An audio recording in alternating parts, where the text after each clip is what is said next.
सोलापूरचे ग्रामदैवत श्री सिद्धरामेश्वरांच्या यात्रेनिमित्त भव्य असं कृषी प्रदर्शन जे आहे ते भरवण्यात आल्याचं आपल्याला पाहायला मिळतंय।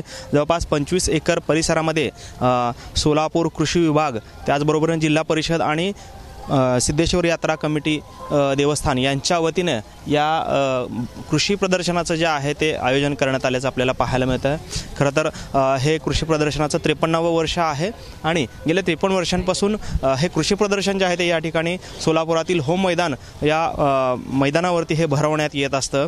खरं तर जवळपास 30 ते 35 एकर परिसरामध्ये हे संपूर्ण कृषी प्रदर्शन जे आहे ते भरवण्यात आलेलं आहे आणि यामध्ये जवळपास 350 पेक्षा अधिक स्टॉल्स जे आहेत ते या ठिकाणी उभारण्यात आल्याचं देखील सांगण्यात आलेलं आहे।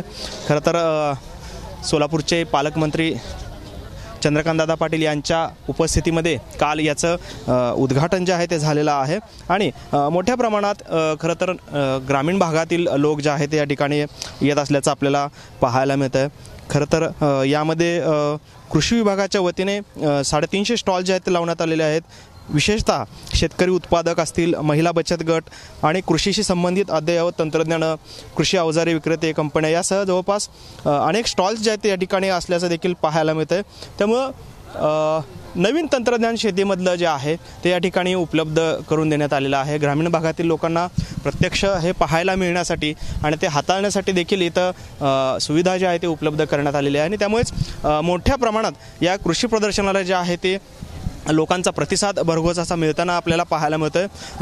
28 डिसेंबर ते 1 जानेवारी अशा 5 दिवस हे प्रदर्शन जे आहे ते चालणार आहे आणि या प्रदर्शनाच्या माध्यमातून आधुनिकतेची सांगड कशा पद्धतीने घालता येईल, पारंपरिकता आणि आधुनिकता या दोघांचा सांगड जो आहे तो या कृषी प्रदर्शनाच्या माध्यमातून घातल्याचं आपल्याला देखील पाहायला मिळतंय।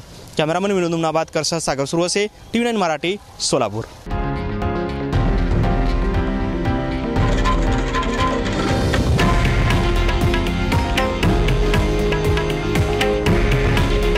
हे आहे देशातील नंबर 1 न्यूज नेटवर्क आणि आपण पाहत आहात TV9 मराठी।